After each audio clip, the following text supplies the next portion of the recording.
Votre attention s'il vous plaît. Cet élément est en lingala et en swahili. Contactez-nous pour savoir s'il est aussi disponible en la langue de votre préférence. Veuillez aussi noter qu'il est en audio uniquement. Dépourvu de ce fait d'image originaire. Christ Equality Foundation et le prophète Medar Kiala, ensemble vous présentent ce vidéo. La rubrique Pasteur et thème. Vous présente aujourd'hui le bien-aimé de Jésus-Christ et des saints. Le prophète Medar Kiala, ministre de l'Évangile éternel. Tous les enseignements du prophète Medar Kiala sont disponibles sur christequality.com/medarkiala.html. Bonne édification au nom de notre commun Seigneur et Dieu Jésus-Christ. Amen.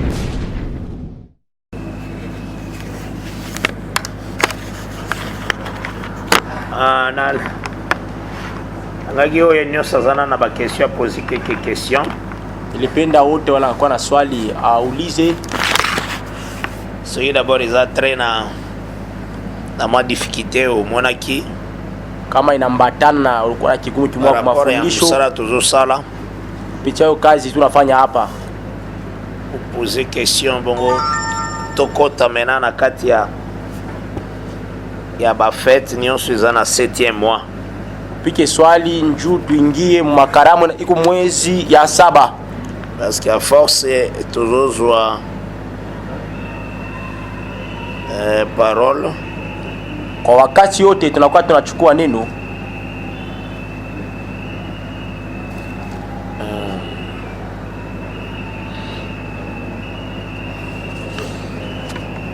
Bon, ils ont ma question. Anakuya maswali hapa. Frère, la première question. Première question. Le feu étranger que les deux fils d'Aaron ont apporté était-il un feu physique ou spirituel? D'abord, que le Seigneur a béni le frère a posé question. Mungu abariki ndugu anapika swali. Question est à poser le feu oyoyo bana ya romba memaki. Swali iko hivi, hiyo moto watoto wa Haruni mbili walileta ezalaki feu physique, ilikuwa ni moto ya kuonekana, bien fait spirituel wala ya kiroho? Il faut d'abord koyeba kezaki feu physique. Nabidi kwanza hiyo ilikuwa ni moto ya kuonekana hivi. Premièrement, c'était un feu physique. Kuonekana moto ya kuonekana. Parce que les sacerdoces oyo bazalaki na yango, juu ukoani walikuwa nayo ezaki sacerdoce terrestre. Ilikuwa ni ukoani ya pa udongo ya pa dunia. Yango nde bazalaki kosala. Juu wanaanza kufanya. Mais le Seigneur a permis eloko nyonso pour un but. Lakini Bwana anaruhusuaka kitu kyote na shabaha moja hivi. Yango to bandaki nanu boye na point wana. Njoo kule tulianza hivi pa hiyo nuta. Notre frère Lik na mwana azate na comité. Ashafika pastor Lik. Parce que il pas à na question wana. Na alikuwa na hiyo swali moja moja. Wakozwaka enregistrement. Atachukua hiyo enregistrement. Il faut que Moïse, inabidi uyakusa Musa, d'abord kwanza un serviteur de Dieu, mtumishi wa Mungu. Il faut que le Seigneur a aidé à comprendre Moïse bien. Inabidi Mungu amsaidie aelewe Musa vizuri. Parce que si on comprendre Moïse te, kama auelewe Musa, okosala kama musala nzambe mabe kaka. Utaofa kazi ya Mungu paka mubaya.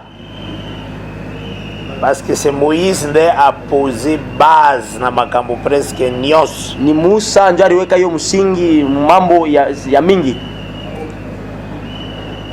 Le Seigneur a dit que Moïse monte sur la montagne. Bwana alimwambia Musa panda juu ya mlima. A pécier le programme ndenge akosala.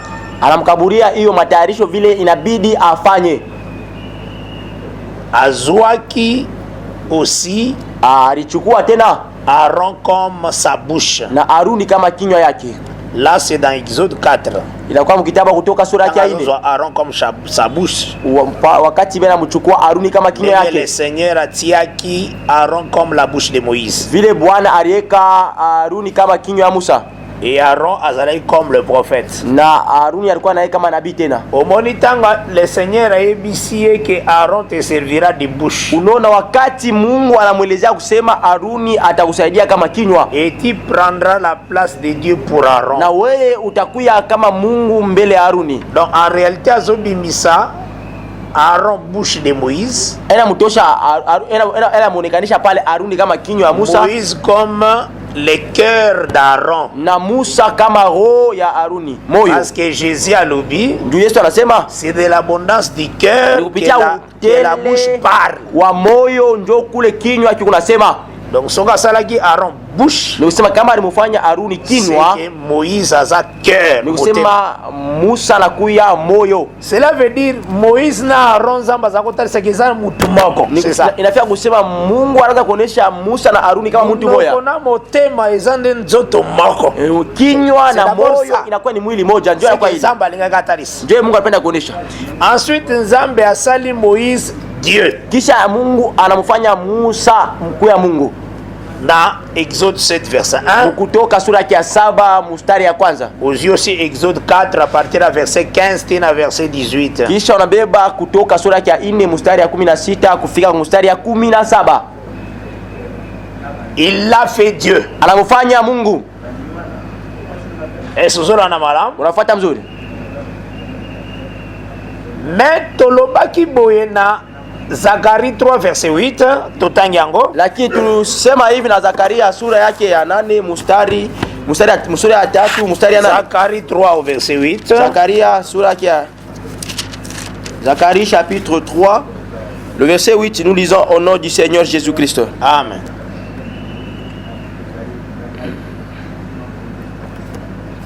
Écoute donc Josué, souverain sacrificateur, toi et tes compagnons qui sont devant toi, car ce sont des hommes qui serviront des signes. Voici, je ferai venir mon serviteur, le germe. Ok. Les hommes serviront des signes.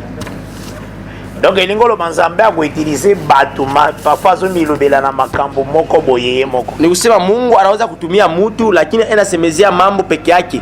Donc a utiliser mutu me mutu angazo lobela na tina na yenzambe. Sasa anatumia mtu lakini yule mtu unasemezea kama Mungu. C'est par exemple Moïse, ça c'est Moïse Dieu. Ni kama mfano alifanya Musa Mungu. En réalité, il pesa qui premier commandement na Exode 20. Kwa kweli alimpatia amri ya kwanza kutoka sura yake ya 20. Zambe muswa kuzala te liboso na ye. Sasa akutakuya Mungu mwingine mbele yake. Mais il a fait Dieu pona kotalisa elemboka na ye moko. Lakini alimfanya kama Mungu njoo kuonyesha paka alama yake peke yake. Donc tant ozomona Moïse na Aaron isa mutu moko. Ni sawa wakati tunaona Aruni na Musa inakuwa ni mtu mmoja. Donc eza signe de Dieu créateur du ciel et de la terre. Inakuya alama ya Mungu mumbaji wa mbingu na nchi. Maintenant prenons Aaron. Sasa tumchukie sa Aruni. Aaron maintenant aboti 4 bandes. Sa Aruni na anazala watoto 4. Donc mona que Moïse na Aaron isa mutu moko. Ona Musa na Aruni inakuwa ni mtu mmoja. Parce que Aaron c'est la bouche de Moïse. Ju Aruni inakuwa ni kinywa ya Musa. Maintenant Aaron aboti 4 bandes. Sasa Aruni anazala watoto 4.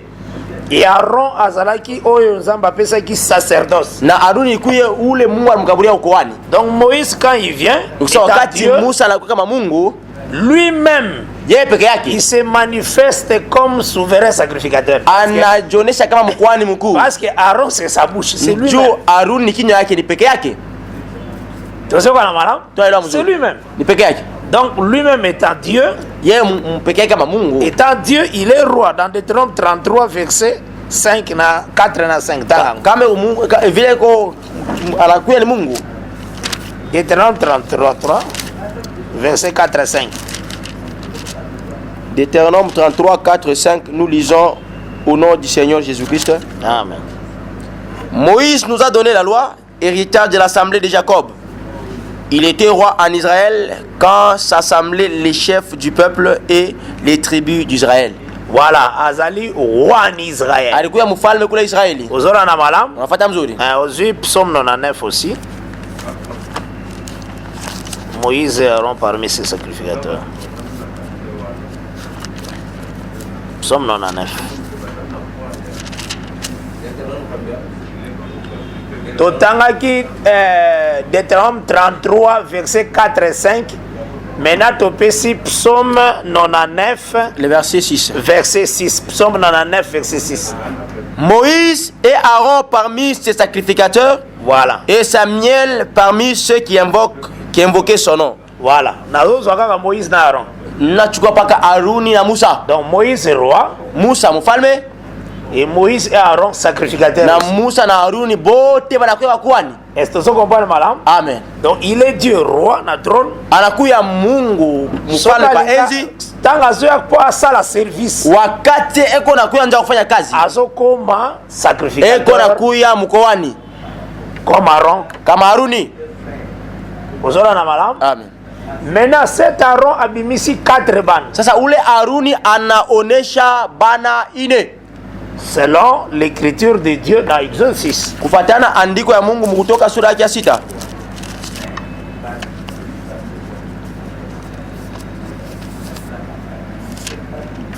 Exode 6.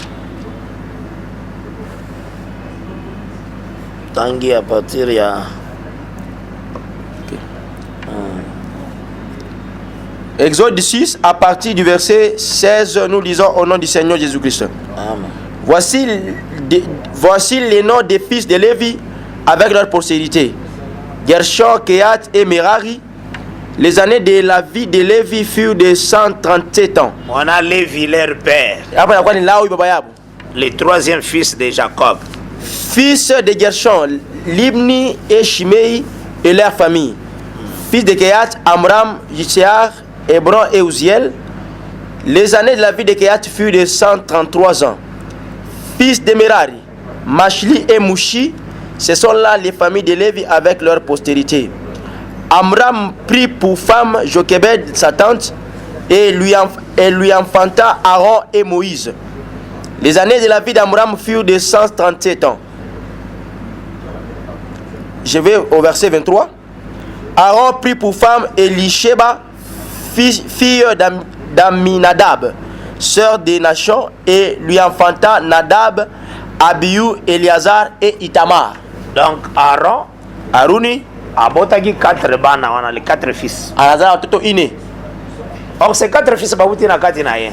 Japo wale watoto ine banatoka ndani Aaron mwake. est comme le trône de Moïse. Na Aruni akuwa kama enzi ya Musa. Parce que c'est là-bas où Moïse azosala musala. Ni pale Aaron. Musa unafanya kazi ndani ya Aruni. C'est son lieu de service. Inakuwa fazi yake ya kazi.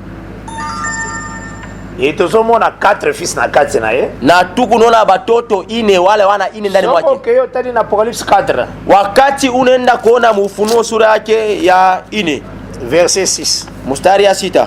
Apocalypse 4 verset 6.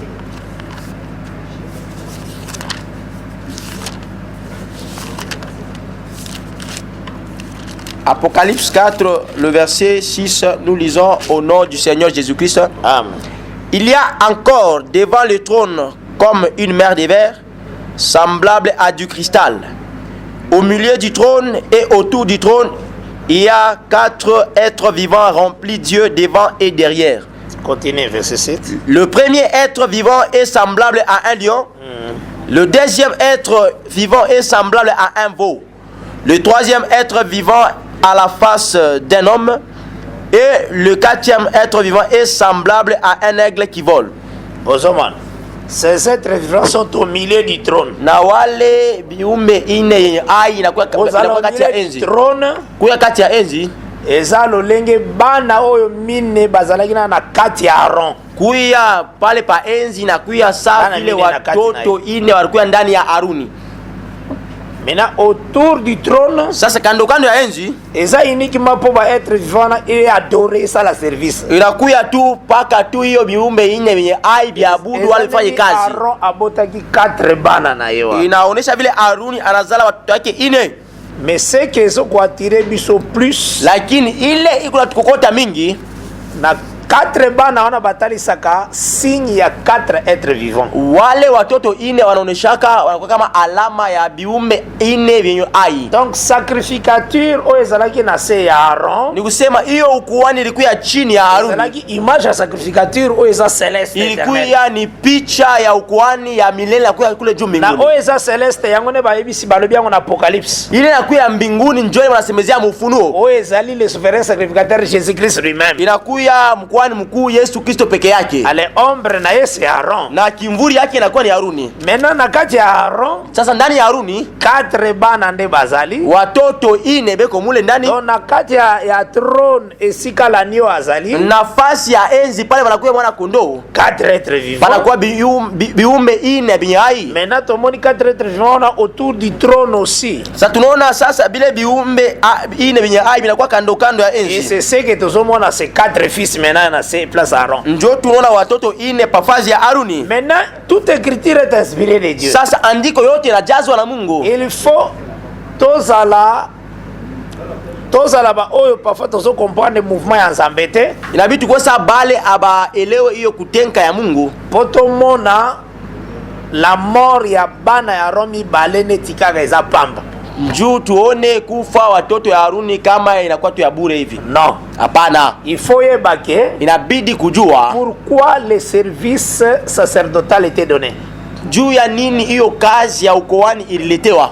Le service sacerdotal était donné, c'est pour inaugurer les chemins de lieux très saints. C'est la cause. Baleta hiyo kazi ya ukuhani njuu ifungule njia ya pafazi takatifu sana. Et inaugurer chemin ya vie. Ifungule njia ya uzima. Bon, comprendre. Sasa elewa.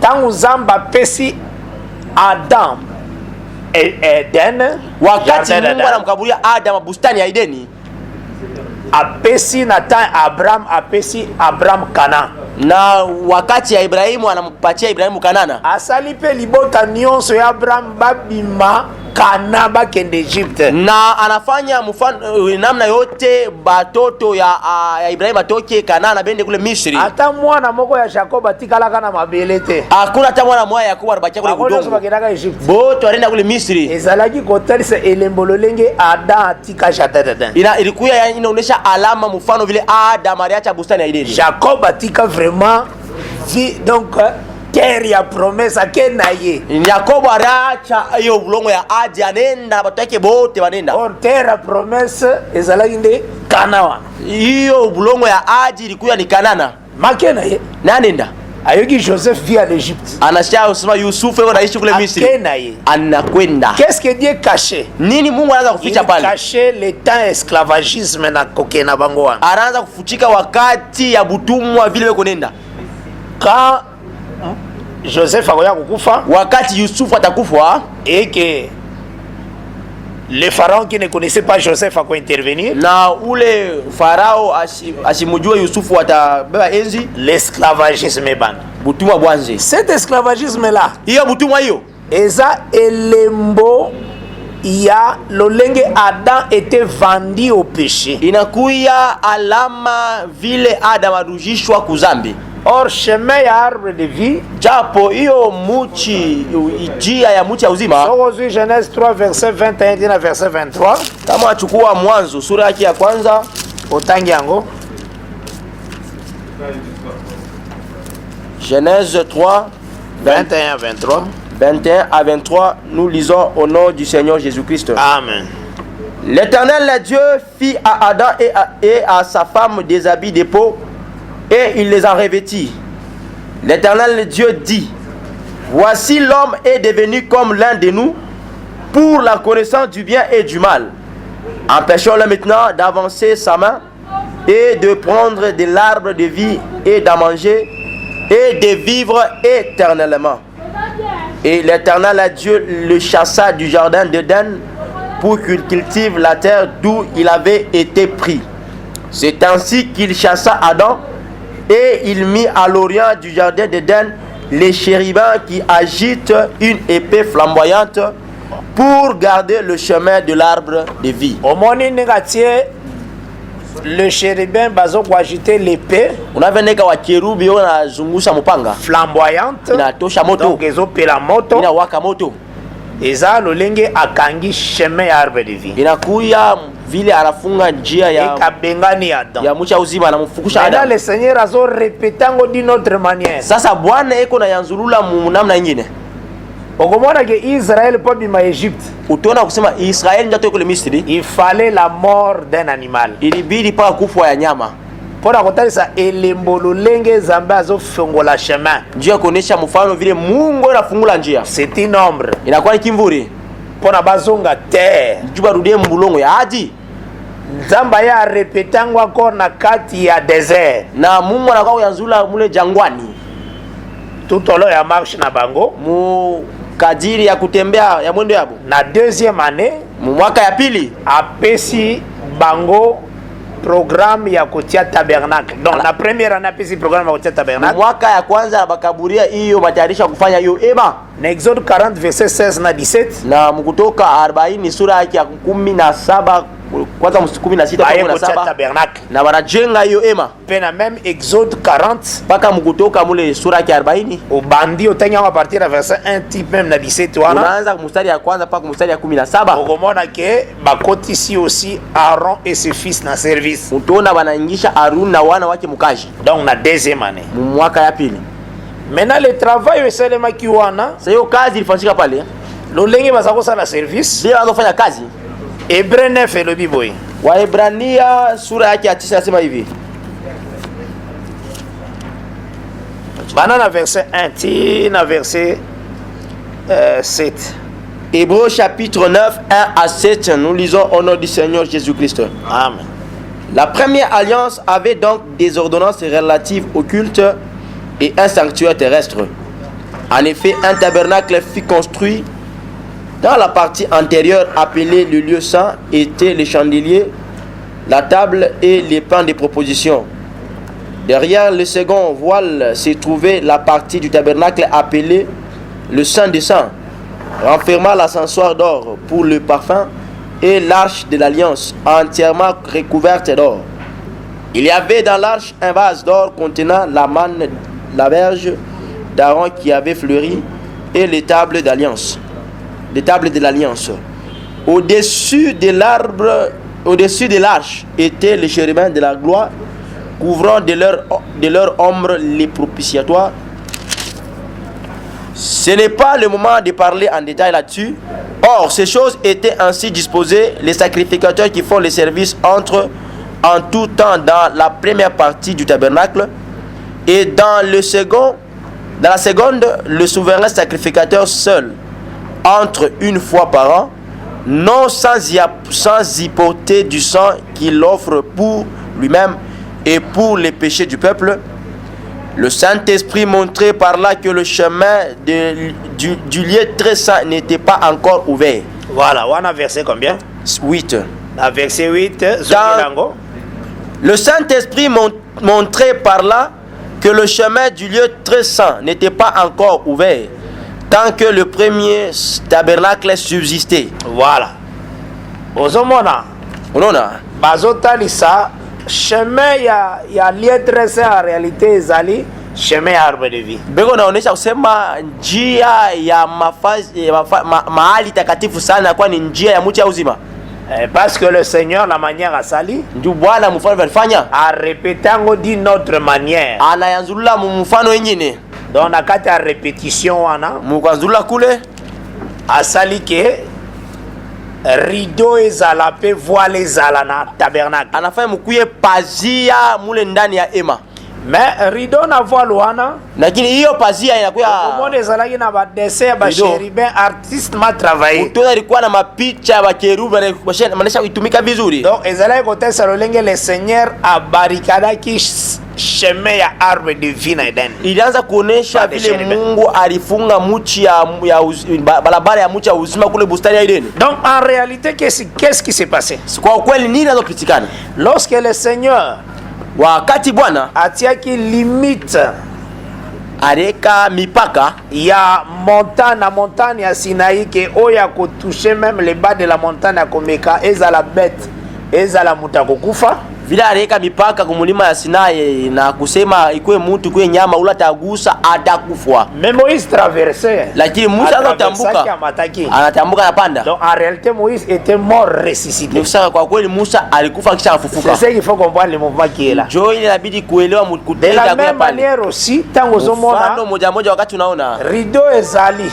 pazia nakuya pale kokota lié sang kuingia mafasi takatifu sana kwa les ali kokota tresa na hiyo pazia ilikuwa pa kuingia mahali takatifu sana. Wana iya de chérubin kwa kweli pale pazia palikuwa ba kerubi. Sacrificateur azoya wakati mkuane unakuya effectivement tango zoya kokota wakati anakuwa kuingia soka sana sante kama shi Adam en réalité na porte unakufa kufa kwa kweli pa hiyo mlango inabidi akufe. Et pas ça zo porter le sang. Njoo ni fazi apeleka damu. Yango ndazo le kavoile wana. Njoo inapita hiyo pazia. Ana voile wana ezo memaliwa pelisekwa. Kwa kweli hiyo pazia iko nabeba kifo na kufufuka. Parce qu'il y a des chérubins. Njoo kwa kerubi. C'est ce qu'il faut comprendre. Njoo inabidi kuelewa. Donc c'est que na kati nango eloko na yo faut saisir.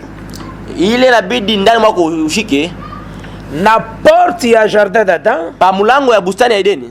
Il y a eu deux chérubins qui tournoyaient l'épée. Parikuya wa kerubi wawili wanaanza kuzungusha mpanga ya moto. Pourquoi ils ont flamboyant? Jua nini kwa moto? Parce que Dieu exprime sa colère par le feu. Juu Mungu anaonesha kasirani yake kupitia moto. Selon Isaïe 66 verset 15. Kufuatana kitabu ya Isaya 66 mstari ya 15. Mais sa colère par le feu. Anaonesha kasirani yake kupitia moto. Et yango mona ezaki flamboyant. Njoo kulona ilikuwa inawaka moto mpanga. Mais qu'est-ce qui se passe-t-il? Sasa nini napitikana? Ces chérubins là, hiyo wakerubi mbili en réalité bazali réalité ya bano bautika na kati Aaron. Ça va? Inakuwa mukweli paka wale watoto watoka ndani ya Haruni. Parce que baza ba être vivant. Jua nakuya biume yenye hai. Bautika na kati Aaron. Banatoka paka ndani ya Haruni. Aaron abimisaki 4 êtres vivants. Haruni alitosha abimisaki 4 fils. Wala biumbe ine nyai. Uzora na bala? Amen. Mais ces deux fils, tous les 4 fils en réalité, lakini pa bale batoto ine kwa kweli omoni service oyoyo ezalaki na porte jardin d'Adam na épée. Unaona hiyo kazi ilikuwa pa mlango ya bustani Edeni na hiyo mpanga. Le Seigneur aye a répétant maintenant tie famille Aaron, na Bwana anakuwa uyanzulu anaweka jamaa ya Haruni. Apesi famille Aaron mbeli.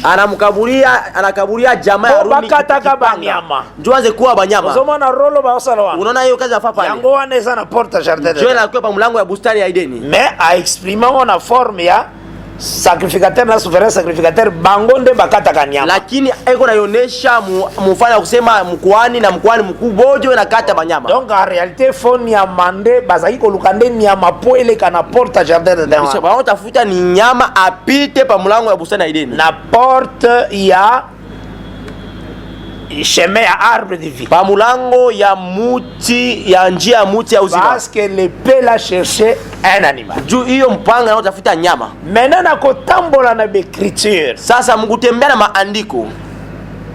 L'homme oyo esengelaki a se sacrifier. Muntu le libidi ajitowe. Le Seigneur asenga ka eza pamba ta pesa ki loi vie pour vie. Haina kwa bula releta hiyo sheria kusema uzima kwa uzima. Jicho kwa jicho. Oyoyo abomi lisu ya muninga ulata atobola licho ya mwenzake lisu na yende fwebo mama inabidi licho ya waitobole nayo ozoka nenge sali unavyo vilikuya oya bomi mutu ulala huwa mutu yende fakufa naye inabidi akufe soka bomi nyama fwa remplacer nyama ya bomaki kama rio nyama inabidi alete nyama mwingine pole nyama sala la de na Deutéronome 16 njoo kuya sheria ya Mungu mkuzola na Torati 16 nena kia tie Adam. Sasa nani alimua Adama? Le Seigneur yemoko aye kopesa témoignage nenge za ke mutu abimi na ye alobi problème asala Bwana anakuwa mwenye kuleta ushuhuda sasa vile mtu anakuwa mambo yemoko aye na Deutéronome 32 yeye mwenyewe anakuwa mkumbukumbu la Torati 32 sasa mimi na uwaka kisha nalitaka tena uzima. Ah? Amen. Je blesse et je guéris. Asa mimi nafanya kilonda na poneshwa. Acha ke yenda bomaki vraiment. Anaonesha usema yeye kweli alimua Adamu. Uzola na malamu. Unafanya vizuri. Na yaki pe na loi soko bomi mutu yondo fokufa njoko la kwanda na sheria kama na uwa mtu wewe ruwa ndio inabidi soki yondo toboli mutu wana lisu ya yo kama ule tobola rinche na wewe yako hiyo itobole. C'est pourquoi mutu moko ta kwa komona na pouvoir racheter Adam en dehors de l'Éternel. Njoko la haikupashi kuonekana hata mtu mmoja amokoe Adam inja wa milele. Par rapport ya loi pesa ki kulingasha sheria leta yango balobaki que d'après notre loi ndio alisema kupitia sheria yetu en tout cas d'après notre loi kupitia sheria yetu lokola ho ya telemi ona pembena barabasi yenda bomada unashimambela barabasi ndio Adam d'après loi kupitia sheria en tout cas yega ande fa inabidi paka yeye akufwe parce que oya bomaki mutu yenda ko kufa saule aliwa mutu inabidi akufwe yango moni baibisa ki d'après notre loi il mérite ndio kule barisema kupitia sheria yetu anastahili akufwe. Voilà pourquoi tozolo bake l'épée oyo ezalaki ko tournoyer wana ndio kama tunasema hiyo mpanga inaanza kuzunguka na porte jardin de Adam kwa mlango ya bustani ya Edeni ezalaki ko luka vie moko epesama inaotafuta uzima moja iletewe mais vie ya niveau ya vie oyo ezalaki ya Adam parce que Adam était Dieu hiyo uzima ya kipimo ya Adam ndio Adam alikuwa naye Mungu azalaki Dieu alikuwa Mungu il fallait aussi vie ya Dieu nde epesama ilibidi paka uzima ya Mungu iletewe ozona nanga malamu amen. C'est pourquoi tozoloba ke njokule tukunasema oye sengeleka ya kuaccepter sacrifice ule ilibidi akwe aichike sadaka il faut kaka uta na kati na yemoko inibidi atoke paka ndani mwake na kati na ya presenter 4 êtres vivants japo mule ndani mwake watoka biumbe alibitara bilonga na sana ngona sana vo asatazama bitu na l'homme na kwa na ngombe na sana aigle na kwa na mbuzi na kwa na dai na kwa na simba alors na yango nyonso loi ezondima sacrifice nini na aboti ba 4 na ezondima vo sheria inachika sadaka inachika ngombe ezondima l'homme tangu esengaki Isaac iko na lomba tena mtu wakati ilomba Isaka kabelanga Isaac comme sacrifice unikabure Isaka kama mtu mi bale wana nde tozomo na nzamba ondima bale bawili ndio tuna Mungu na ichikia ozora na malam amen. Donc cela veut dire inafia kusema na kati ya 4 bana ya Aaron ndani ya batoto ine ya Aaron il faut mi bale moko bazala signe moko ya sacrifice inibidi mkwe bawili bako kama alama ya sadaka 4 vivaki na kati na ye ndio kama ile inaonyesha kama ine toka ndani mwake l'homme nzamba sengaki Abraham donne-moi Isaac mutu vile Mungu alomba Ibrahimu sio nikabule Isaka na sacrificature oseza ko senga pe nyama na ndani ya ukuani anazolomba tena nyama lion na aigle bangonde basepelaka na makila na musuni ni tai na simba bodo wanapendaka damu na mnofu donc totalisaka na évangile de la grâce oyo nzamba pesi biso eza éternel tunaaminiaka muyo injili ya neema inakuwa injili ya milele Mungu tukaburia kumulango ya bustani ya Edeni cherubin bazalaki wana ezaka lion na aigle wa kerubi walikuwa pale ilikuwa ni simba na ntai Dieu a répété yango de plusieurs manières na Mungu anayanzulaka mfano ya mingi yango ko remarquer njoko utaona alobi na Zacharie chapitre 4 anasema mu Zakaria sura yake ya 4 atalisi des oliviers anaonesha mizeituni mbili après alobi ce sont les deux joints qui se tiennent devant le Seigneur de la terre kisha anasema na wapakaliwa wawili wanashimama mbele ya Bwana wa dunia aye a repetango na transfiguration na Matthieu 17 anakuya tena kuyanzula wakati anabadilisha uso Mathayo 17 la tomoni Eli na Moïse kwa tunaona Elia na Musa Moïse azaka comme tout un lion c'est la loi Musa analaka masimba inalani sheria amen la loi. Donc pour comprendre la loi, il faut déchirer les lions. Et c'est comme Samson a déchiré les lions pour trouver le miel qui est à l'intérieur. Mais Elia azalaka symbole ya ba prophète. Na Elia alaka ki alama ya banabi. Donc tant tozomona Moïse na Eli, wakati tunaona Musa na Elia, c'est tozomona les lions. Tunaona simba Moïse, Musa, et tozomona l'aigle. Tunaona tai comme Eli. Kama Elia. Ce sont ces deux là. Ni bale bawili. Bangonde bazaki na besoin de ça tous les écritures. Boyo tafuta damu maandiko yote. C'est la loi et les prophètes. Ni sheria na manabii. Yango le Seigneur le biti na voulu ni sacrifice ni holocauste. Ndio Bwana anasema au kupenda hata sadaka wala sadaka ya kuteketeza lakini ulifanyia mwili. Dieu dans les rouleaux là. Oh Mungu mkitabu ile. Rouleaux eza lion na l'aigle. Mungu kitabu inakuwa ni tai na simba. Eza Moïse na Eli. Inakuwa ni Musa na Elia. La loi et les prophètes. Sheria na manabii. Le Seigneur le bien Hébreu dit dans les rouleaux là. Bwana asema mkitabu ya Ibrania sura 10 on me cherche. Ni mimi natafuta. On me demande. Beko na nilomba. Donc nazo ya pona na se sacrifier. Nina kwanje nijitoe. Mais je suis venu comme l'homme lakini anakuwa kama mtu et je suis venu aussi comme veau. na anakuwa tena kama ngombe. Ozona na malam. Amen. Voilà pourquoi Jo kwa maana action o esalemi na Lévitique 10. hiyo tendo ilifanyika Walawi sura yake ya 10. Il y a mort, il y a 2 enfants, 2 fils. Il y a Aaron. ya kufwa ya wana wawili wa Aruni Et ça vraiment prophétique. inakuya ya kinabii. Ezali kotalisa elembo ya veau na l'homme oyo esengelaki efongola chemin ya arbre. Inaanza kuonesha alama ya Arbre de vie. ngombe na mtu ili bale baribidi bafungule hiyo njia ya muti ya uzima. Yango tolobaki boye. Njoko tulisema hivi, Le feu c'est l'amour. moto inakuya ni mapendo. Ozora na malam. Amen. Le feu c'est l'amour. Moto ni mapendo. Totai Cantique de Cantique chapitre 8. Tunasoma nyimbo ya Verset Solomono 6 na 7. sura yake ya 8 mstari ya 6 Il kufika mstari y ya a 7. aussi le feu colère. Kuna kuna moto Tangana kama le feu hasirani. amour. Mets-moi comme un seau sur ton cœur, comme un seau sur ton bras. Wana Cantique de Cantique chapitre 8. Verset 6 na 7. Comme l'amour est fort comme la mort, la jalousie est inflexible comme le séjour des morts. Ces ardeurs sont des ardeurs de feu, une flamme de l'Éternel. Le grand des eaux ne peuvent éteindre l'amour, Voilà. et les fleuves ne le submergeraient pas. Yango balobi. Car un homme offrirait tous les biens de sa maison contre l'amour, il ne s'attirerait que les mépris. Voilà. Donc c'est que les fleuves ne peuvent éteindre l'amour. Wanasema maji kubwa wala mamito haiwezi kuzima mapendo. Elema wana tokolobela yango dans la suite des temps. Hiyo nuta tuesemezea wakati ya mbele. Parce que l'amour, Ndio mapendo en réalité, c'est tout un feu. kwa kweli kwa ni moto. Ozora na malam. Amen. Bibale koko ye kobomango te. Hiyo mama mutu inaweza kwa hizo ijima. Amen. Aussi il faut yeba boye. Sasa ingine inabidi uyo hivi. Les sacrifices ndenge yango etiamaka likola hotel etiamaka par l'acte d'amour. Na hiyo sadaka wanawekaka pa mazabau, wanawekaka na tendo ya mapendo. Il y a aussi le feu de la colère. Isaïe 66 verset 15. Kuna kwa tena moto hiyo ya kasirani. Isaya 60. Isaïe 66 verset 15. verset 15, nous lisons au nom du Seigneur Jésus-Christ. Amen.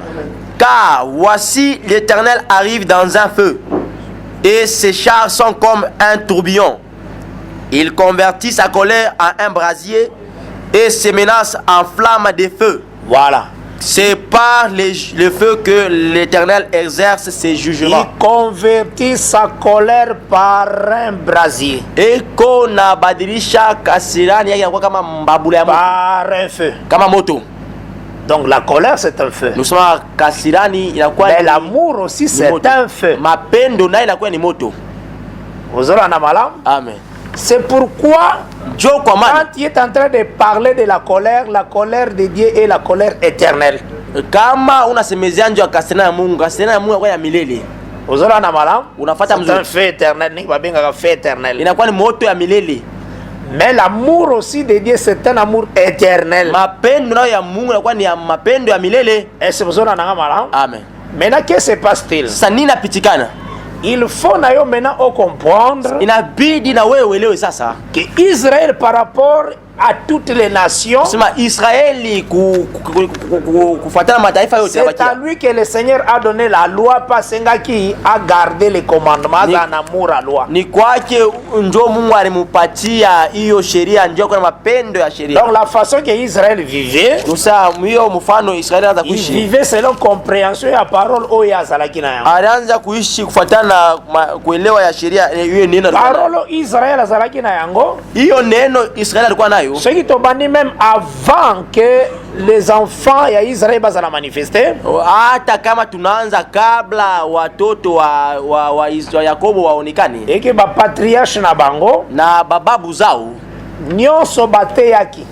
yote lo barubili Il parlait sur les choses terrestres. wanaanza kusemezea paka bintu pa dunia. Noé Noa qui vit éternalité. Noa asikubiri hiyo uzima ya milele Babeli hapana. est prédicateur de la justice. Wanamuita mhubiri wa haki. Sa prédication en réalité est tournée tout autour bokota na arche. Na mahubiri yake inaanza kuzunguka kando kando ya uingie musafina mvule unakuya. Uzora na malampa si babinge prédicateur. Juba namuita mhubiri Na 2 Pierre 2. Mukitabu ya Petro wa pili sura yake ya pili. Amen. Ah, c'est pourquoi Pierre atanga tala ki likamboana ya Deliche. Njoo kwa maana wakati Petro anaangalia mambo ya A gharika. remarqué kike Anaona kusema ezana ba fils de Dieu kurukuya wana wa Mungu ba désobéissaki ki liboso nzambe. walitokuti mbele ya Mungu. C'est ça Genèse 6. Njoo nakuya Mwanzo 6. Bana nzambe ba désobéissaki. Wana wa Mungu walitokuti. Bakangamaki na bana ya batu. Na baliambatana na wana wa watu. Bana ya nzambe ezali nde descendance ya Seth. Batoto ya Mungu ya ni uzao ya Seth. Bana ya batu eza descendance ya Caïn. Na batoto ya bantu ilalaka ni uzao ya Kaina. Boya kieroko wana. Na Bwana alikatala kile kitu. Nde ajija le monde. Njokula alihukumu ulimwengu.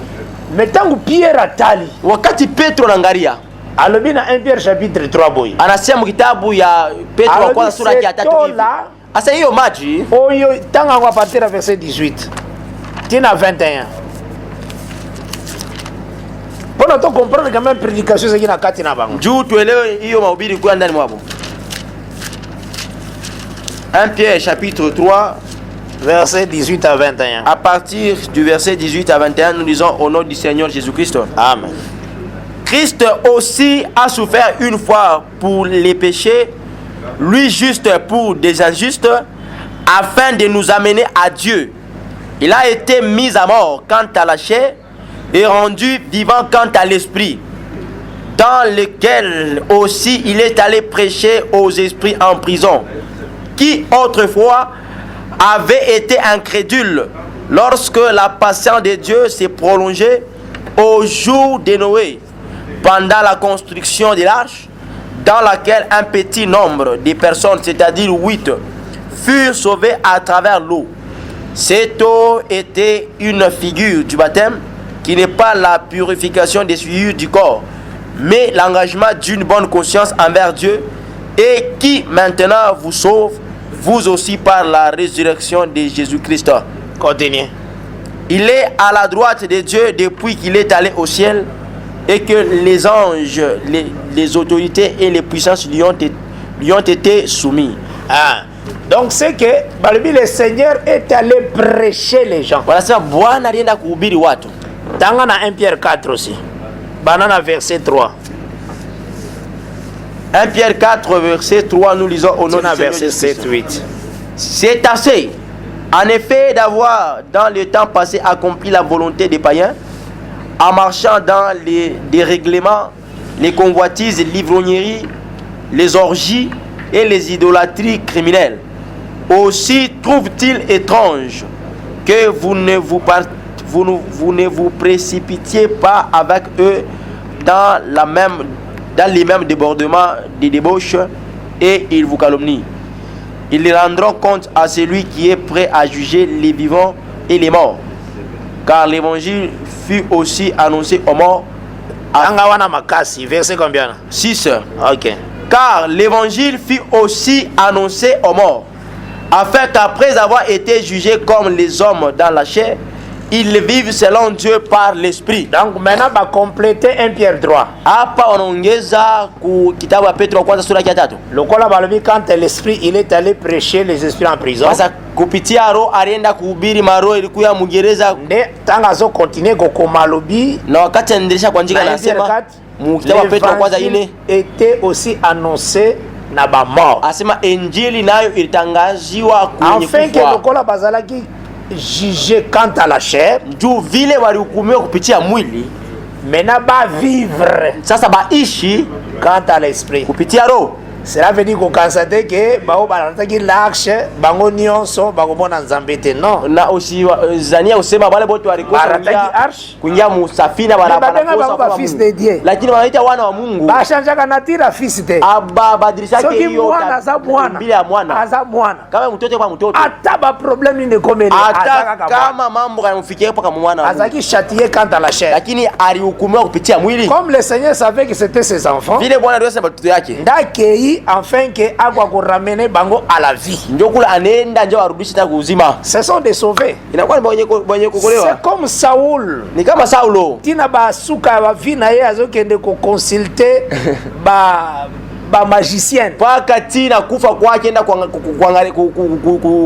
kumachumba bachawi. Mais c'est un sauvé. Lakini ataokolewa. C'est comme Salomon. Iko kama Sulemani. Suka ya vie na ye asalaki ba idolatrie. Mwisho ya maisha yake alifanya maabudu sanamu. Plusieurs femmes. Anachukua wake mengi. Mais c'était un sauvé. Lakini ni mwenye kuokolewa. Mais lelo soki oseli idolatrie komona nzambe. Leo kifanye ukiabudu sanamu utamwona Mungu keba hangi. Bango erwana liteya bo ile wakati mabiri kuya. Ezalaki des choses physiques. Ilikuwa ni vitu ya kuonekana. Okay. Donc bazalaki kosambela pona nini? Lakini anaanza kuomba jua nini? Kosambela na bango ezalaki po baumela na mabele oyo, mabele. Maombi yao ilikuwa ni batawie pa udongo ya haji. Ozo mipesa pona nini? Unajipewa njua nini? Abi nazo sambela po. Naomba na kende captivité na Babylone. Keshende mtumwa kule Babeli. Babylone physique. Babeli agonekana. Yango nde lo sambo na bango. Ndio kama maombi yabo. Osambela pona nini? Unaomba njua nini? Na osambela ndenge nazobanga nzambe aweza po. Vraiment nazalata na nunaongopa Mungu na cimetière. Ni kwenda kaburi. Uzala cimetière ezaki promesse munene. Kupata kaburi uzala sika ya kukunda. Ilikuya ni adi. Ezala ko demander ndenge so mibatela. Inaanza kulomba vile ni batombokelaki ki Moïse na mer rouge. Ndio wala mtombokia Musa mbaya. Samba cimetière Moïse. Atuafia kufa bila makaburi. C'est un grand problème. Ni mambo. Comment zo permettre to kufa boy? Namna gani unaruhusu tukufa hivi? Kozala na cimetière ezaki ni promesse na Bible. Kuya kwa na kaburi kwa ni Bible ezali hein. Unafuata Biblia na kuya. Yango fona tanga bino totanga ndebe écriture na po faciliter bino. Ndio vitu misomee maandiko imefaciliter vizuri. Parce que bila mso parfois to comprendre na biso tena itotolo. Ndio vitu vingine atuelewake vyetu na bisema. Ozui soki nzambe azo châtier. Unabeba wakati Mungu anapika. Alobi na écriture na ye. Anasema maandiko yake.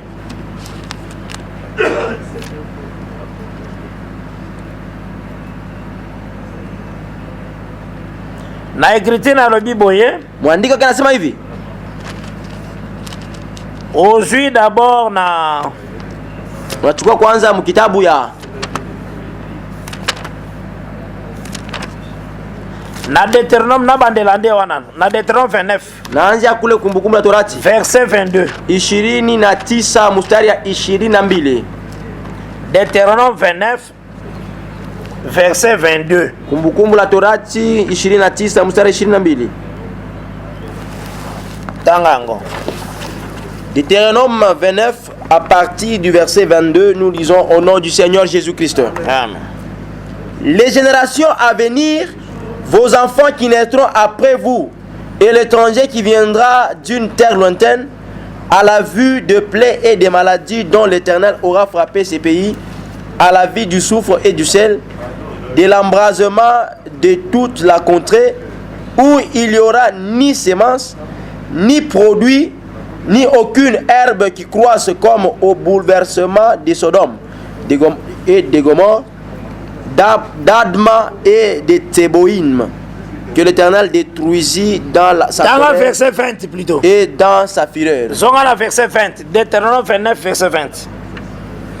Verset 20, nous lisons au nom du Seigneur Jésus-Christ.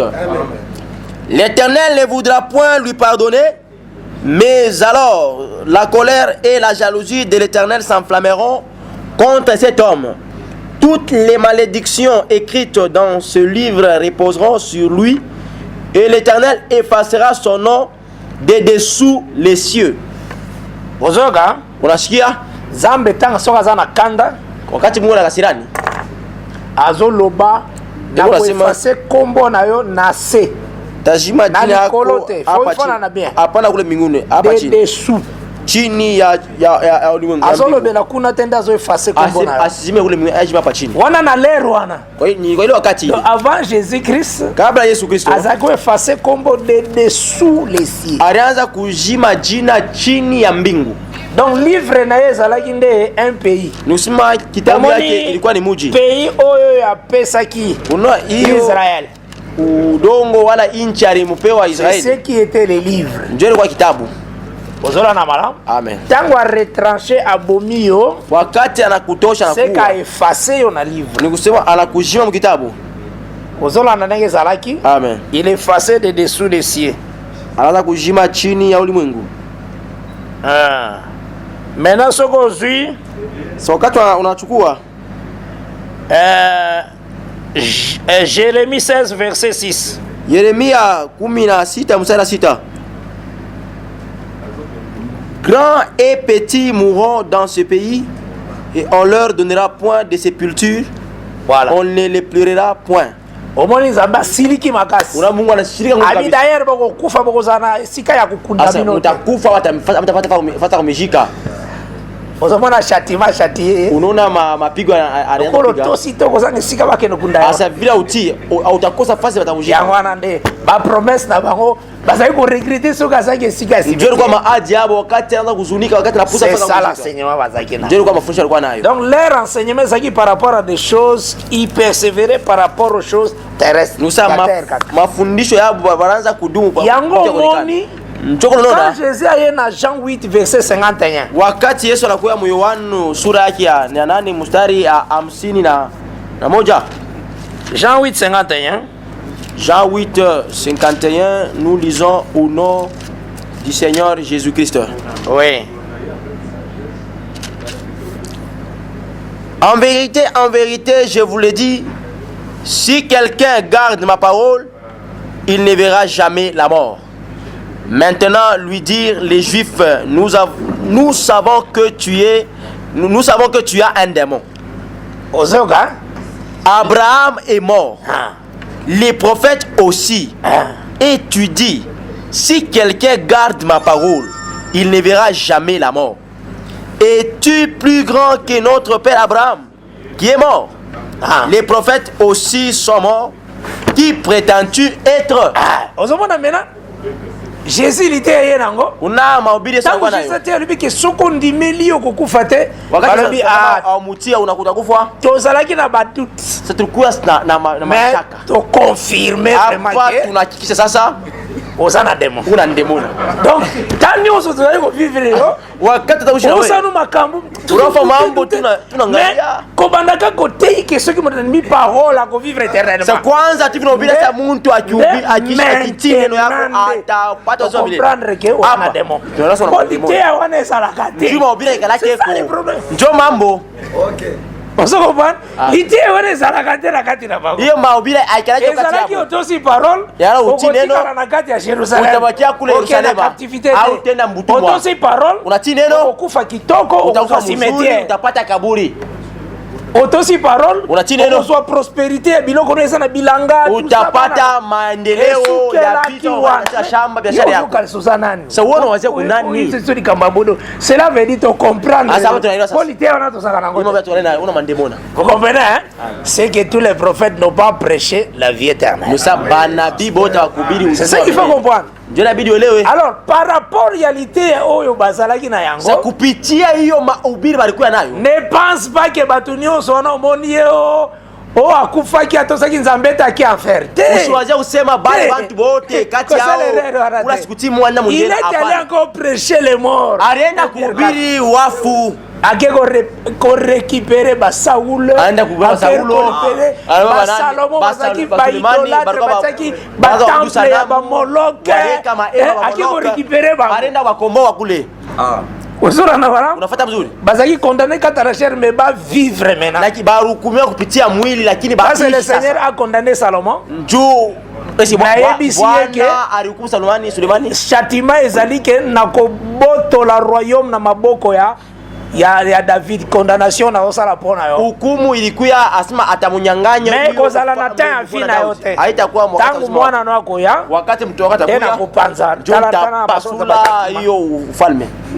sur ta châtiment. Tazama hiyo Ezaka mapigo. patine royaume. Mungu anapaswa Ile kufanya. ngolo batake Salomon okenda enfer. Alisema Sulemani nani mngeina hapana. Akenda enfer. Atina ngeina. Faut faire très attention. Inabidi uke bange. Donc, il y a eu les livres qui sous le ciel. Kulikuwa kitabu ilikuwa chini ya mbingu. Donc la manière dont Dieu travaillait dans les choses terrestres. Mfano vile Mungu anaotumika na bintu ya kuonekana. Mais ça na livre ça au-dessus des ciels. Lakini kulikuwa kitabu la kuya juu mbinguni kule. C'est lui-même Dieu le livre. Ni Mungu pekee wa kitabu. Il est au-dessus des cieux. Anakuya mbali kushindia Il est mbingu. tout un livre aussi. Anakuwa ni kitabu naye. Mais oya bombi na kati na yakubuka. Lakini ule anamulinda ndani mwake Je asitapotea. pense que bosora na malamu. Amen. De la même manière tant que un mouvement ya feu. Mfano mmoja mmoja wakati una kutenka ya moto. Omoni bana Israël basaki na manière bango bazomona parole. Unaona bwana Israeli alikuwa na Omoni mfano ya adoration na bango. neno. Una mabudu Le hapo. feu o bazalaki na yango na kata adoration na bango sani. Mabudu alikuwa ndani mabudu hapo kwa nini? La parole bazalaki nango. Hilo neno alikuwa nayo. Ndimela uko vivre longtemps. Ndimela uko zosepique. Amini utaishi Ndimela wakati mrefu utapata kaburi. Amini okende captivité te kofanda kana mabele. au tenda mbutumo tikala pa bulongo hapa. C'était des choses oyo. Ilikuwa ni C'était des choses bintu. bazalaki na yango. Ilikuwa ndio walikuwa navyo. Mais maintenant Jésus-Christ tangoye. Sasa wakati Yesu Par anakuja. rapport ya o bango bazalaki nango, c'est comme si Jésus-Christ aye na un fait étranger. Sasa kupitia vile walikuwa navyo inakuwa sasa Yesu anakuwa na moto ya kigeni. Unafuata? Oyo bango bazalaki ko détenir. Ile walikuwa na mikono. Bamoni neti que Jésus-Christ aye ne loko mususu. Bwana sasa Yesu anakuwa na kitu kingine. Est-ce là nango malam? Unafuata mzuri? Ah, c'est ça les signes omoni debana ya Aaron. Ndio nakuya alama Azoya sana. na moto ya libanda ke o eza na kati. Watoto bawili ya Haruni bena kuya na moto ya ila ndani ya nje. Debana wana bautaka na kati ya Aaron. Bale watu wawili wanatopa ndani ya Aaron Haruni. c'est comme le souverain sacrificateur Jésus-Christ. Na Haruni anakuwa kama mkuhani mkuu Yesu Kristo. Azaki na kati na 4 êtres vivants. Lakini ndani mwake alikuwa biumbe ine bihai. Être azaka na être vivant lion, Alaka na kiumbe simba, l'homme, mutu, faux, ngombe aigle. na tai. Mais l'homme na veau basengaka bango pona sacrifice. Lakini mutu na ngombe banabalombaka njoo ya sadaka. C'est comme Nzambe asengaki Abraham pesanga Isaac. Inakuwa ni vile Mungu alomba Faux pe basengaka ye na sacrifice. na ngombe na mlombaka Osola na mala. Mais nyonso oyo wana o 4 wana ebimine na kata ya Aaron. Lakini yote ine natoka paka ndani ya Haruni. Or Aaron aza elembo ya véritable Aaron Melkisedek. Japo Haruni akuya picha ya Haruni mkuhani mkuu wa kweli. Lion azaka na besoin de ya musuni pe ya makila. Na simba analala na hitaji ya damu. Aigle pe azaka na besoin ya musuni na makila. Na ntai analala anahitajaka munofu na damu. Lion na aigle akolia l'homme na veau. Ni kusema ntai na simba watakula mutu na ngombe. Yango Jésus-Christ alobaki. Njoko Yesu Kristo alisema moi-même j'ai le pouvoir de donner ma vie. Ngambo kona kupesa yangu na mamlaka kuleta uzima yangu. Moi-même j'ai le droit de la reprendre. Na peke yangu nakuwa mamlaka ya kuibeba tena. Yango toroyebisaka bato ke Nzambe aliaki Jésus. Ndio tuambiaka bantu Mungu alimkulia Yesu. Wana pona ba groupe de prière zaka trouble. Mu mabikosi ya malombi nalaka ni muvuruko mkichwa. Groupe de prière okasate ke groupe de prière tato ba groupe de prière za ba doctrine nyonso ezotele mais la parole. Yango benga bango kikosi ya malombi haina sema basa njika kisa balwa bana. Ezaneti ensemble je inakuwa ni izana belema na kali. Inakuwa ni kisaku. Mutagoza la vision mondiale. Inakuwa onyo ya ulimwengu mzima. Mutagoza beta kikosi ya malombi. Una laika chapelle des vainqueurs. Groupe de prière. Kikosi ya malombi. Ezaka na même ensemble je. Ila lapa kama iba mkitu kimoya. GP, groupe de prière. Ezaka ensemble de prière. C'est la mathématique moderne. Donc azbanaka na kati beko mule ndani bote bao bazo mépriser l'écriture de Dieu. Wale beko na beula andiko ya Mungu. Zora na malam? Bao bafanda neti ke o bornanga. Bora ngasa ni kitu kyangu. Donc azo so neti église ya ye. Leo na ba kanisa kwa yake. Donc na bana ba yebi gazo sabana tala. Toke. Ba ke oyo yo. Eza ya bino. Ni yenu muna lenga mache. Na kopena ka tendenge nini bozo vivre na. Eza ya bino. Shida muna lenga mache. Wana papa zo pesa bana ne conseil. Baba na teke shauri. Eza ya bango. Ni kenu. Donc eza neti ba fondation Olangi. Usa yo Olangi wosho. Eza na kama Nzambete. Synagogue tabernacle. Ai bisi bien fondation. Inakuwa ni fondation. Ba tabernacle ce qui tel. Tabernacle Baruti. Tabernacle Baruti. Et ça ma Nzambe. Ana mambo Mungu. Uzola na malam. Amen. Toutes ces choses là bintu yote bile c'est du groupe de prière. inakuwa ni madikosi ya malombi, haina mambo ya Mungu. Njani mutazo travailler na lolenge muntu atumika mfano ya komitia ya aina yeka, parce que sacerdoce transmissible c'est le cas. Njoo hiyo kwani ya kutambukizana kwa baba na mtoto ishapita kutoka bao na kwa mwana. Donc de Emmanuel Mbiye a Betel Mbiye tel inatoka kwa Emmanuel Mbiye na kwa Moizi Mbiye. Et sacerdoce c'est le cas. Ni kwani cha kupita. Sikatende de père, sikatende de fils. Sikatenda baba, sikatenda mwana. Sacerdoce wala c'est le cas, ils le noté. Ukwani cha kupita na leo. Amen. Léopold Mutombo pe azo formé déjà mwana na yo ko succéder. Ina former mtoto wake la fondation langi pe batie mena mwana na mwasi a remplacer. Inakuwa vile fondation langi waneka mtoto mwanamke anamwambia basi hakuna pena kama kabango. Définition nango ba ibisio za si femme ici. Hiyo definition ya si femme ici. Ministère ya des femmes. Ba ibisio bien ça des femmes. C'est ya wake. Mais yo mobile zo sere tu mais unafaa kule nini? Na bomoto na mwanaume uje unekala kule. Ba ibisio bien des femmes. Kwa sababu ya wake. Parce que na acte des apôtres matendo ya mitume Paul apprena kineti batu moko bazo sambela. Alipata habari kwa sababu wanaomba. Ndiye bongo boy ba ibisi basanga na quelque part. Banakusanyika nafasi moja hivi. Aka komi akutika ba femme na ba femme. Anakuwa nafika kuta wache paka wache. Alibia kuti bango ba commerçante na Lydie ba commerçante na Lydie anamukuta kule. Kuti bango ba commerçante ma anakuta ba fanya biashara. Yake ezalaki lié ya prière. Baanza kuwazia kwa ilikuwa ni fazi ya malombi. Mezaki makamazambe te basi na basi. Haikuwa mambo ya Mungu banamke wanamuke. Yango akaondi mateke zaki makamazambe. Ndio kula haiwezi asikuwezi kutia usimami mambo ya Mungu. Inakuwa sima mkusanyiko ya watu. Yango tanga makamazambe Lydia zaki toucher se retirer. Wakati alihubiri mambo ya Mungu na Lydia aligusiwa na Bible change akate. Biblia haibadiliki. Il faut faire très attention na Nzambe. Inabidi kieba hange na Mungu. Ukoza la désobéissance mosambeli Nzambe Nzamba sali miracle. Unaweza kuwa hauna ndana utifu unafanya muujiza. Nzamba zalaka jete. Mungu asikalaye michezo. Nzamba ibisaki Moïse parle. Mungu ambaye Musa sema. Moïse alobi na Nombre chapitre 20 asankisi les anciens. Musa anasema Hesabu sura yake 20 na anakusanya wazee. Abengi peuple rebelle. Anaita taifa watombozi. Est-ce que de ces pierres peut-il sortir des eaux? Kuyo mwamba kutoa maji. Abeti. Anapika. Est-ce qu'à obéir toi désobéir? Alitii wala alitokutii? A désobéir menzamba tosaki. Mungu alitimiza. Mungu alitusha mai. Désobéissance mais bimisi mai. C'est ça. Kutokutii lakini mai inatoka. Mais après Zamba récupérer bango na sima. Baadaye anababa kupembea. Kisha tendo. A récupérer bango kupembea sana. Na pesa kina kama ikapo na pesa mai. Nileta mai njoo kutaka jangu mwana arudi. Bo sanctifier kite. Amukutakasa jina yangu. C'est ça. Ndio vile. Yango mwana lobi na Matthieu 7 asa Matthieu 7. Plusieurs me diront Seigneur Seigneur. Niambia Bwana Bwana. N'avons-nous pas chassé des démons en ton nom? Tukufukuze mandemona mjina yako. Ezaki mako chasser au nom de Jésus. Ilikuwa ni kwa eli wafukusha ndemona mjina la Yesu. Manifeste toi dans séminaire. Manifeste toi muyo mandamano. Azo Mbappé les sangs. Tamutenda. Rabi olobini. Asa Rabi osala. Rabi anakuwa atenda. Eza diable te. Rabi. Haina shetani. Rabuni. Mwalimu. Mais akobenda bango na kwa. Kumsha takuta mpembeni. Bo sanctifier comment kase jina yangu. Bozote ya mabe. Naubiri mubaya. C'est très dangereux. N'avons-nous pas prophétisé à ton nom? Tukutabiri mjina yako. Mais je leur dirai retirez-vous. Lakini tawaelezea muende mbara mie. Donc alobi ko banda jour bobana ministère. Kwanza si mwanza huduma yenu.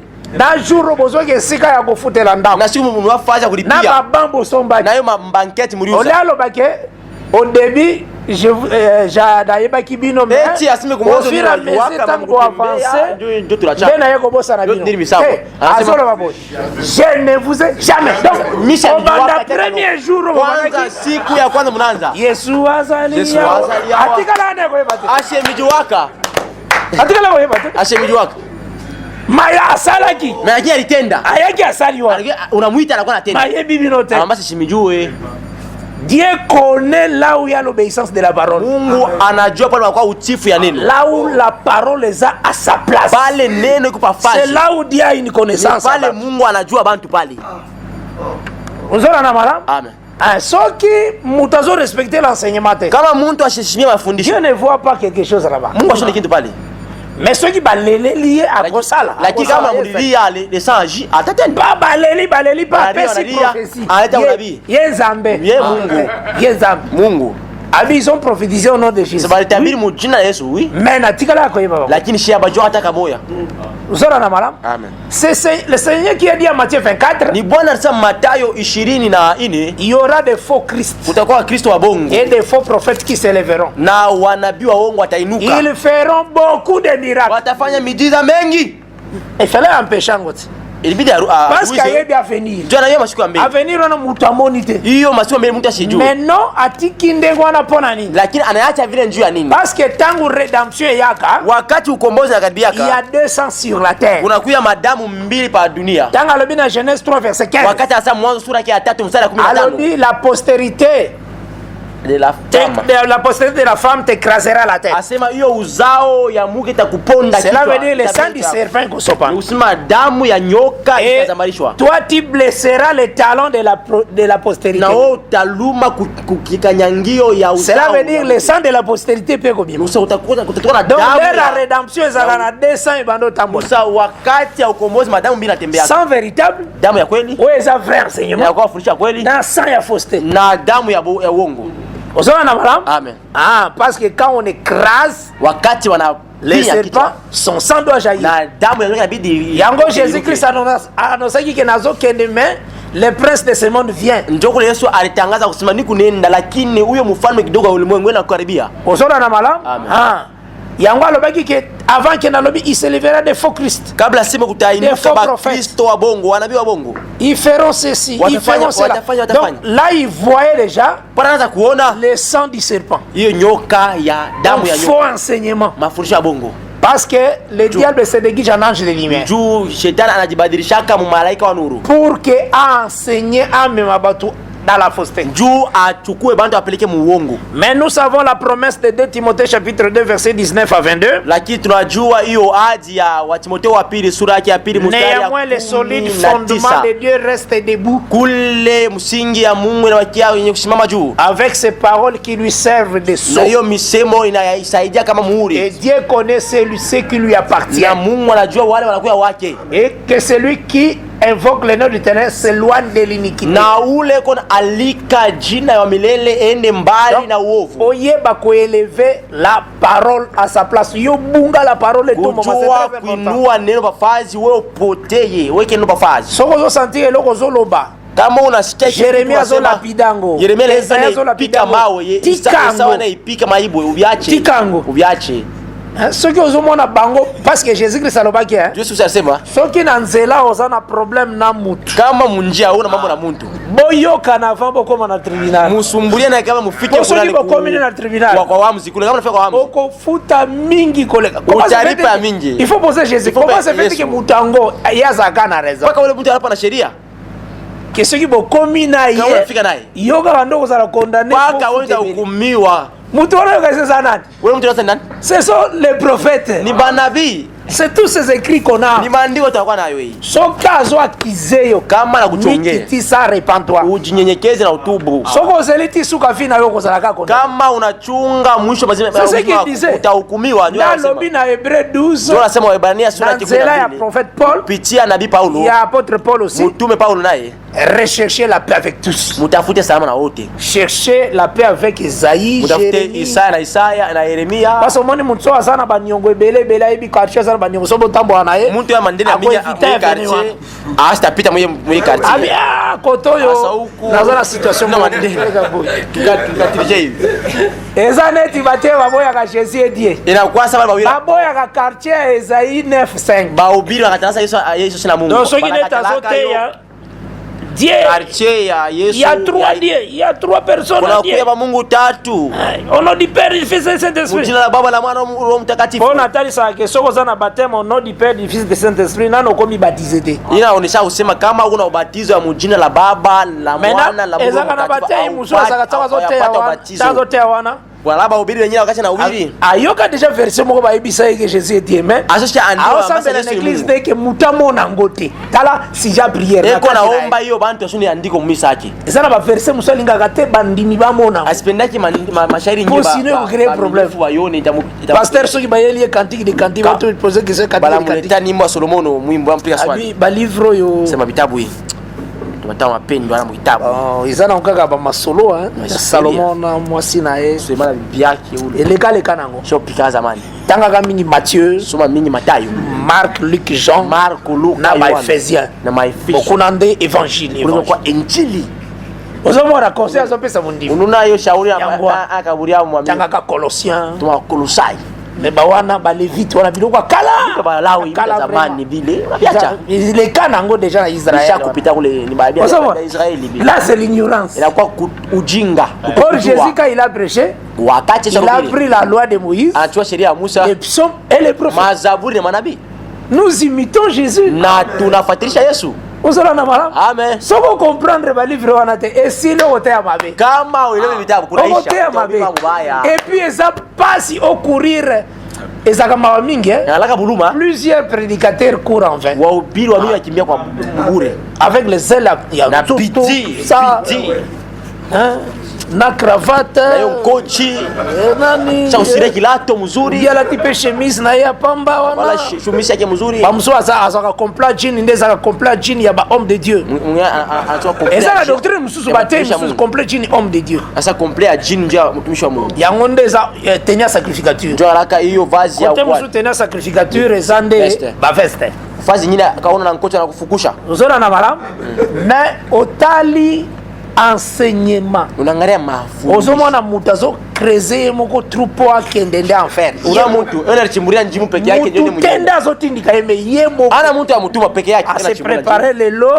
na matea mobili mais azo se préparer pour le lengi nini foge na enfer eko na tayarisha mfano gani mwingine poni azo tea mabe njiro bili mubaya osoma parce que moni kotea mabe na kubili mubaya na suka litea mwisho wa mobili président oyo aza comme officier akoloba ke tosambela mpo nsamba uto te ula arshamia ibada sima tuombe mtumwa ya utubiri kama mungu atubiri utokosa sasa tuyo mlandia Mungu les menteurs n'hériteront point wadanganyifu lobiso yote ezaki nzambe te kesho na obiri tena Mungu topesi su sujet na suka tunaleta tena hiyo kishina malombi kumwisho tosambela mpo nzamba uombe ndio Mungu ataya utubiri yo moko pe tango si solo bike oyo nzamba ataki kati na ngai yango oyo kati unasema hiyo bila nzamba azotala katiaki te na Mungu asamishi kweke kintu kule ozomona ba problème una mambo yango moni Jacques alobi yule Yakobo anasema yes jugera sévèrement Mungu atapika kwa nguvu wa ubiri. Et c'est ça un homme bien averti. Ndio mtu ula anakebeshwa mzuri. Asepelaka koyoka ba grâce po bonga. Anatafuta kushikia manema ingine ndio abadiliki. Asepelaka ko partager. C'est ça. C'est ça un bon souci. Ndio anapenda kugawanya nini. Atonga mamalamu ngwe mzuri. Accourir en 20. Ashikimbie mzuri. C'est ça un bon serviteur. Ndio mtumishi wa kweli. Un bon serviteur c'est celui qui écoute. Mtumishi wa kweli ule unasikia. Kolanda tena batu basaka mifandi muko mikangi. Uchifuati sababu alalaka suka demu mkono yake eko naliharibisha. Il faut koyoka basu. Inabidi kushia bengine. Yango nde kolisaka ministère. Inafaka huduma ikomane. Inafungulaka kazi. Ozona na mala? Amen. Et c'est ça la chose il faut comprendre. Ndio na mimi elewe. Et que les deux fils venaient d'Aaron. Sasa wale wana wawili watoka ndani ya Haruni. Bazaki libanda Aaron te. Abako nje Haruni. Donc elingolo ba toujours que inafaa kusema tu oye kozala sacrifier et kozala sorti toujours du père. Nosema inafaa kusema tu ula atatolewa atatoka ndani ya baba. Na kati ya père. Atatoka paka ndani ya baba. Ba c'est sacrifier. Ndio ajitoe. C'est ça le signe de ces deux enfants là. Ndio yakuya alama ya wale watu wawili. Je pense que wana quand même to simbi bien hein. Amen.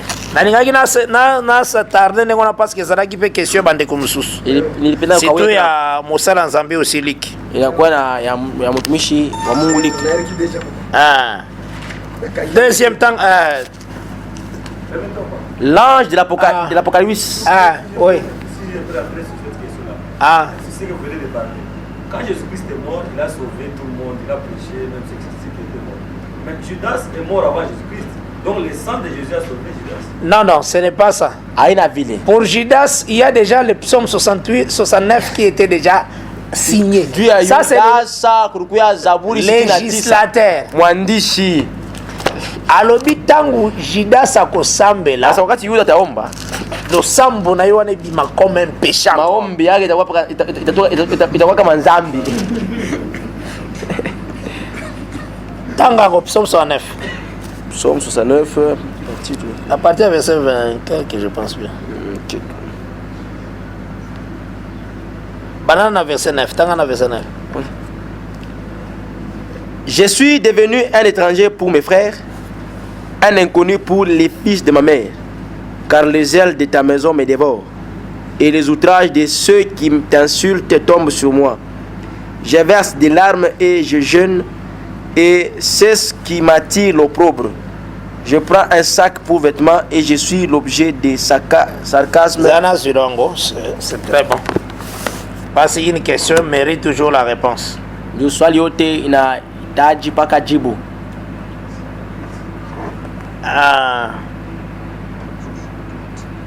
Banana verset 26. 26 dit na verset 29. Que leur demeure soit dévastée, qu'il n'y ait plus d'habitants dans leur tente, car ils persécutent celui que tu frappes, ils racontent les souffrances de ceux que tu blesses, ajoute des iniquités à leur iniquité, et qu'il n'ait point part à ta miséricorde, qu'il soit effacé du livre de vie, et qu'il ne soit point inscrit avec les justes. Voilà. Totangi Actes des Apôtres chapitre 1. Tusome sa Matendo ya Mitume sura ya kwanza. Tangu Paul azoteya Wakati Petro na ubiri na likambo ya Judas. Mambo ya ngala Yudasa. Abana verset 15. Anza kumustari ya 15. Et na verset 21. Acte 1. Verset 15 et na verset 21. En ce jour-là, Pierre s'éleva au milieu des frères, le nombre de personnes réunies étant d'environ 120, et il dit: Hommes frères, il fallait que s'accomplisse ce que le Saint-Esprit dans l'Écriture a annoncé d'avance par la bouche de David au sujet de Judas, qui a été le guide de ceux qui ont saisi Jésus. On a dit aussi. Il était compté parmi nous et il avait part au même ministère. Oui. Cet homme ayant acquis un champ avec le salaire du crime est tombé, s'est rompu par le milieu du corps et toutes ses entrailles se sont répandues. La chose a été si connue de tous les habitants de Jérusalem que ce champ a été appelé dans leur langue Akeldama, c'est-à-dire champ du sang. Or, il est écrit dans le livre des psaumes que sa demeure devienne déserte et que personne ne l'habite et qu'un autre prenne sa charge. Ozola na malam. Unafata mzuri. Plaso bakobelaki na psaume ezande plaso to tanga wana. Fazi barandika nefasa toja kusoma. Que likambo na ye ezala ajouter iniquité sur iniquité. La miséricorde nzamba kozalaka na yango. Iyo wema Mungu atakuwa nayo. Ya ezala pona yete. Ishikwe njuu yake. Ozola na malam. Amen. Ça c'était déjà dit. C'est pourquoi le Seigneur a bengaka, n'est-ce pas moi qui vous ai choisi? Mais l'un de vous est un démon. Pas à posséder na ba démon. Et là c'est dans Jean 6 verset 70 à 72. Est-ce que vous avez madame? Balobeli très bien que miséricorde ya Nzambe etange mate ponaye. Verset monsieur ça fait dans Psaume 109. Andiko nyala mu za na sana komona ngwao. Faut toujours na Psaume 109. Bazol ba que sa prière est comme un péché.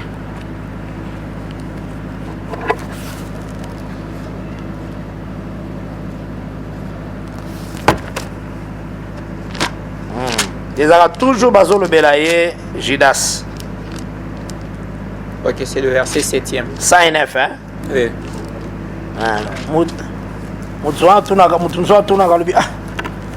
Quand on le jugera, qu'il soit déclaré coupable et que sa prière passe pour un péché.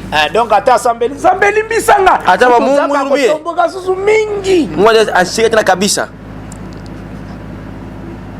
tango prière naïe. Que ces jours soient nombreux. Continuez. Que notre presse sa charge toujours là-bas. Que ces jours soient peu nombreux qu'un autre prenne sa charge. C'est ça. Que ses enfants deviennent orphelins et sa femme veuve. Ce qui a besoin de prière d'abord. Et ça la comme péché.